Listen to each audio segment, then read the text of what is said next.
Ej ti ja, da ne boš za brez vize pul v telefon. A ti viš, kako narediti tako dobro fotografijo, da bo folk mislil, da si profi? Ali pa kako to fotko potem pravilno še poeditati? Pa ne samo to, a si se kdaj vprašal, ali res toliko razlike med fotko narejeno z iPhonom in tisto s fotkičem za par jurjev? Kaj pa AI? A mislite, da bo robot čez par let bolj slikal kot ti?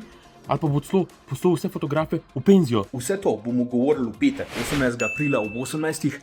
ko pridejo v najno gigabajto Matic Lipar, a.k.a. Lipar Design. Tako tipi res profi fotografi Škofje Loke, dela z najboljšimi influencerkami. Šklocov je na zadnjem svoj pop-up shop eventu, pa še produktne fotke mu grejo tako res odličen od rok. Mi doma imamo za njega kar zajeten kup vprašanj, ki ti bojo pomagali delati boljši content za net, za IG, za TikTok, za babico, za kogarkoli. In če misliš, da je fotograf samo en, ki pritisne gumb, no presenečenje, mora znati ful več. Pridi v petek ob 6. zvečer na najn livestream podcasta na YouTubeu in na TikToku, ne samo da boš vedel kaj pametnega, mogoče ti bo ratalo še celo naslednjo profilko narediti tako dobro, da bo folk mislil, da si jo kradel iz Voga.